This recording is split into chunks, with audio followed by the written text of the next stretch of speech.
Hello and welcome back to the JW Thoughts channel. My name is Wally and today we're looking at 3 interviews from the 2025 Pure Worship Convention.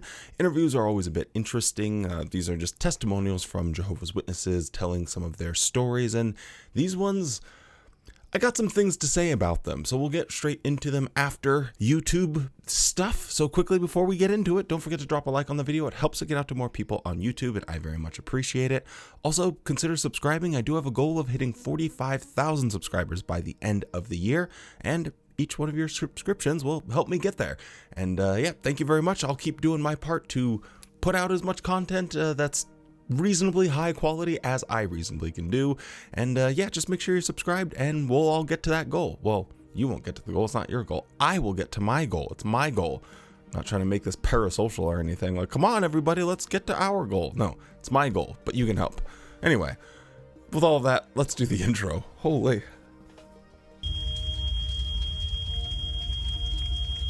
This is fine.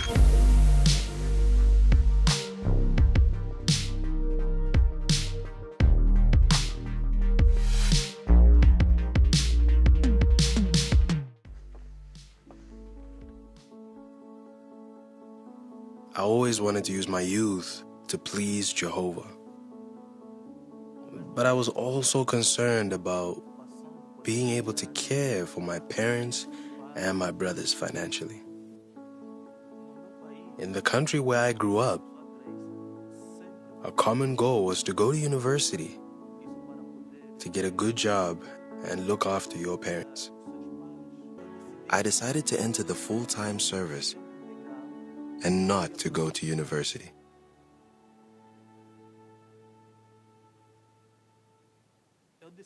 I chose to follow a technical course that would give me the practical aptitudes that could help me to find a job. At first, my family wasn't pleased with my decision. Even people in the congregation tried to change my mind. So this is a fairly common occurrence with Jehovah's Witnesses growing up. There are opportunities for them to go to university, but the organization is telling them no.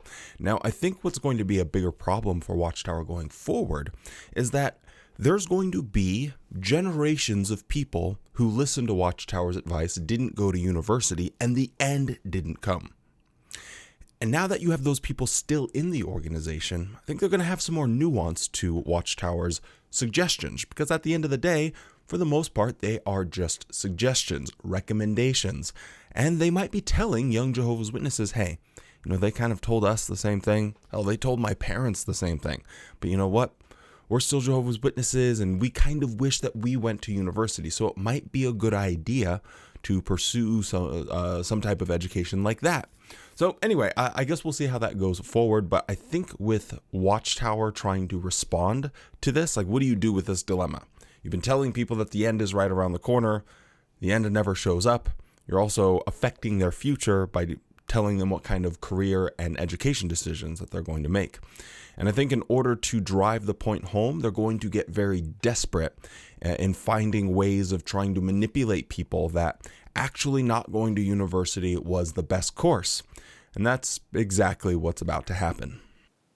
In 2016, 3 years after I decided not to go to university, my father passed away. That was devastating because we loved him very much, and he was the principal breadwinner in the family. If I had gone to university, I would have still been a student when I lost my father, and I would not have been able to look after my family. But because of the technical course that I took, I was able to find work that allowed me to support my family. At Psalm 37 verse 5, we are encouraged to commit our way to Jehovah, not to follow the course our culture defines. I believe Jehovah is happy with the decisions I have made. I now serve as a regular pioneer with my wife, and we are able to raise our precious daughter together. Looking back on the decision I made, it brings me the greatest joy that I handed over my life to Jehovah. So kids, did you hear that? Don't go to university because if one of your parents happens to die, you might be stuck in school. And if you're in school and a parent dies, there's absolutely no option. There's nothing for you. You just have to sit there and stay in school. You can't go and be with your family. You can't take a leave. Nope. No possibility whatsoever. This is a really incredible reach to try and suggest that somehow the almighty powerful God of the universe had a hand in this situation, knowing that your father was going to die and steering you in the correct course by not going to university, so that way you could be there to provide for your family. Do you really think that that's what's happening? I think Jehovah was happy with my decision. I feel like implication of that is that he's blessing that decision. That's a common Jehovah's Witness term. You know, you make a decision in line with Jehovah's will and he will bless that. Almost like there's some type of divine intervention. I don't know. It's very confusing. But what he says there at the very end, I think, is worth replaying because this is the mentality that Jehovah's Witnesses have. Looking back on the decision I made, it brings me the greatest joy that I handed over my life to Jehovah. Now, as we know, Jehovah is synonymous with the organization, and the organization is run by the governing body. They're pretty much interchangeable at this point. So what he's saying is, I'm so happy to give my life to Jehovah. But in essence, what he's really saying is, I'm so happy to give my life to the governing body. And that just makes me super sad. Now let's move on to another story about someone who had some medical problems while they were serving as a special pioneer, and we'll see if Watchtower uses this opportunity to toot their own horn about providing medical care for someone. So let's watch it. My whole life I've wanted to be a pioneer and make it my career. My sister and I started to read articles about Gilead graduations, and then we thought we should have a missionary day. We decided to start doing one 12 to 14-hour day in the ministry each month. Eventually, I moved to Ushuaia, and that's where I met Osvaldo. We both had a strong desire to serve where there was a greater need. One day I wasn't feeling so well, so we went to the hospital. We found out that my right kidney had failed.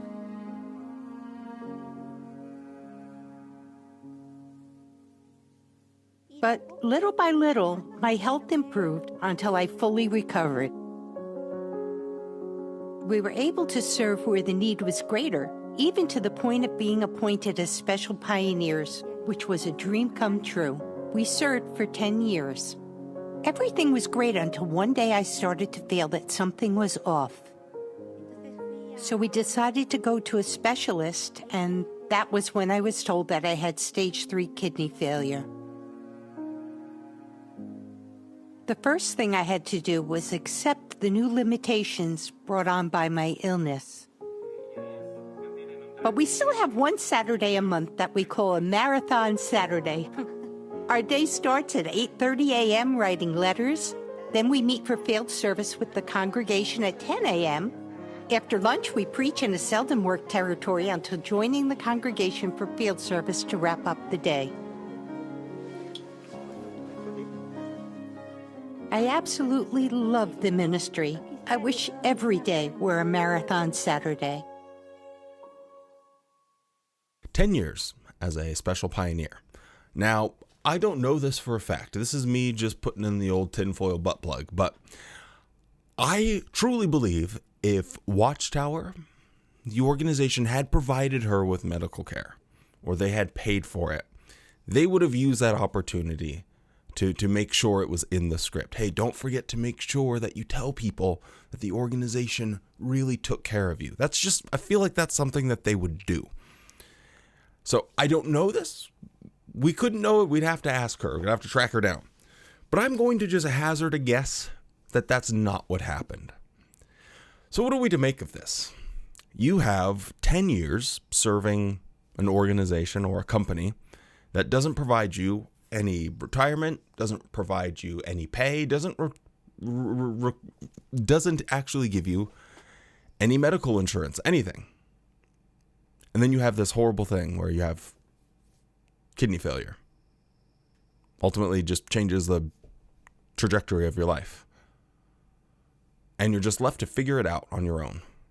After giving them 10 years of your life, they aren't able to fork over a couple of tens of thousands of dollars. You give them 10 years as a special pioneer. I mean, that's not even including all the years before that where you were just pioneering and serving and like where the need is greater. Doesn't that seem a little bit off to you? Like, if you're just out there working, I don't know what the wages are from where they're at, but let's just put it something like insane. If it's like $10,000 US.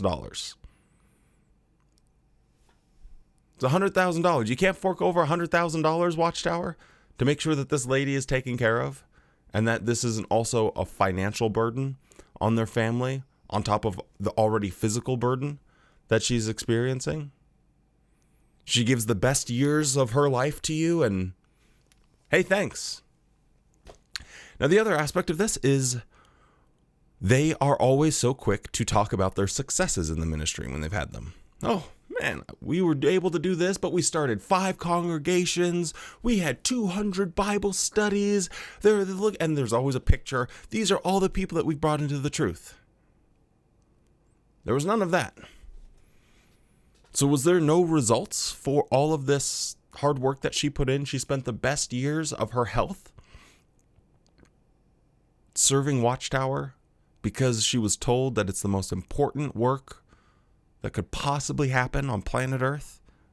And then, bupkis, nothing. She was shooting blanks out here, got 0 results for all of her hard work, and then gets kicked to the curb by an organization that ultimately doesn't care about them. They only care about a number. They only care about the story. Using her as an example, using her further as an example for propaganda in their convention. This one really kind of ticked me off for a lot of different reasons, but now we've seen this example, so let's go and look at a interesting example or interview that they're going to do with someone who is dealing with some struggles at school. I always had good relationship with everyone in my class, and I always wanted to keep it that way. I wanted to be liked, I wanted to be accepted, I wanted to feel that people want to talk to me. All my classmates and teachers knew my stand on certain beliefs when it came to topics about neutrality or celebrations. But of course, with age, certain topics changed that I wasn't prepared for. And it made me a bit scared that I won't be liked anymore and that I'm going against the grain. A new girl joined our class. I was praying to Jehovah for a long time that I want a Bible study, and I thought that this could be my chance. One day we were talking, and she had started to tell me that she's actually interested in a girl, someone that she's wanted to date. And I totally froze. I didn't know what to say. I didn't know if I should say something. The bell rang, so I didn't say anything. You've done the correct thing. Let that stay inside your head. Why would you need to say anything? Is there anything to gain? Is there any value that you would be adding to society by making a comment about your prejudice? Like, just keep it in your head. Schrodinger's bigotry. You know, we don't need to know whether it's there or not. We don't even have to open the box. Just keep it inside your head. I wish it wasn't there. I wish you weren't taught to hate particular people. I know you don't think that you hate people, but you treat them as less than, and you look at them as less than, and you want them to change in the future by a miracle. So I don't know what else you call that.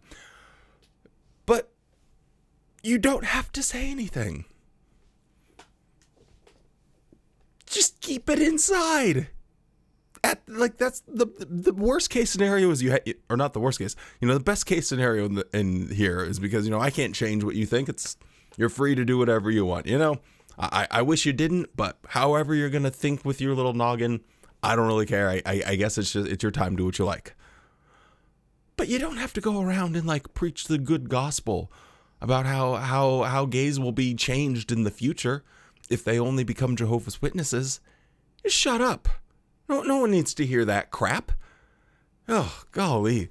Anyway, so yes, so far she's done the correct thing. I was a bit curious about this one, though. Is this like a real classroom that they had a whole film crew in? I'm guessing this is staged to make the point. It just seems weird that they have to do the little, when you watch a documentary and they do like the fake scenes and reenactments. I'm getting that kind of vibes, and that really makes me angry. Like, just give me the information. You don't have to do like a fake reenactment. It just always irritates me. But anyway, let's see how her Jehovah's Witness training has her go from Schrodinger's bigotry to open, outspoken bigot. But I knew that this topic will come up again. I felt so overwhelmed. How can I talk about something so sensitive, present it in a way that shows that Jehovah is loving and kind, but in the same way, talk about how I don't support it because it goes against my beliefs?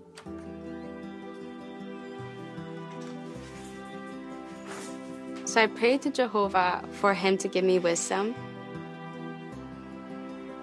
I made it a goal in my personal study, and I opened the Young People Ask book because it has a topic about homosexuality, and it had great examples about how to talk about it tactfully.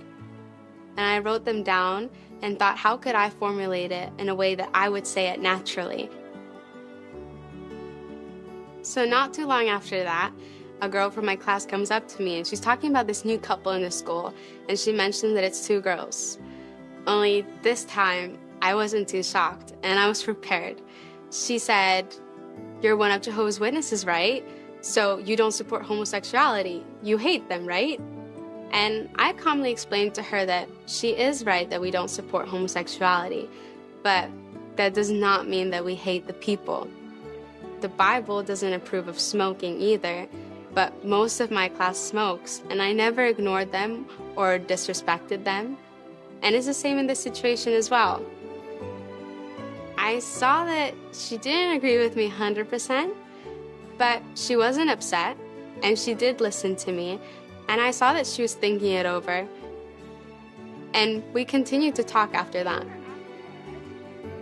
I felt so relieved after that conversation, and I felt that Jehovah was so proud of me, that he was like right there with me, and it just reassured me that when other controversial topics will come up again, Jehovah will help me prepare and season my words with salt so that I could be tactful with the people and share my beliefs. I am so tired of hearing this line. It is crustier than a Redditor's armpits. This is just so... Learn a new dialogue tree for this. It's the same thing every single time. Oh no, we don't hate the person. We love the person. We just don't approve of their actions. Hey, I got a question for you there, genius. Are there any gay Jehovah's Witnesses, lesbian Jehovah's Witnesses, any non-straight Jehovah's Witnesses? No. Why not? Well, because it's against the rules. It's not allowed. So you're not allowed. You're only allowed to be straight as a Jehovah's Witness. Well, I mean, you could, you just couldn't act on any of those desires. So is there any non-straight Jehovah's Witnesses then? Well, yeah, but they just don't practice it. Practice? Well, you know what I mean. Not really. So you're essentially saying that they're in this sort of mental Auschwitz, this spiritual concentration camp, where they have to live this unauthentic life, even though if they were to live free and authentically, they would be hurting absolutely nobody. They would be affecting negatively absolutely no one. There might be some loser out there that's a little uncomfortable. That's not their problem. That's his problem or her problem. Oh, I'm so tired of them saying this. It doesn't track. It doesn't make any sense. And I think that's about all the mental bandwidth I have for today. So we'll keep this video a little bit shorter. I might take tomorrow off and maybe the day next as well, because I'm going to go hiking for a couple of days. So anyway, after I get back, we'll be right back to it and pick up with more interviews, and then we'll get into the dreaded talks. Now, I hope you guys are liking this formula, because I was really thinking about it and going over day by day the conventions. I kind of thought, wait, why am I essentially making it like, okay, you could attend the convention, but on YouTube? It just seemed a little like odd. I don't know how that idea has never popped in my head before. So I thought, okay, let's put everything in the Yahtzee shaker and mix things up a bit. So I think this way will be slightly more interesting. So when we go through the talks, I can really condense them down, and we can kind of just pick and choose like specific topics. So like this will be all the talks about this specific topic at the convention. And then, you know, just have maybe 3 or 4 videos about very specific topics and all of the talks related to that. So hopefully that'll make sense. I think it does, at least in my head, and then it's not like you have to sit there and do the convention day by day by day. But if you guys prefer it the other way, let me know. Next year, we'll just reverse course. It's all good, no problem whatsoever. Anyway, that's about all I got to say for this one. So stay safe, be kind, and don't forget to spend more time loving the things you love than hating the things you hate. And go out there and have a good ass day.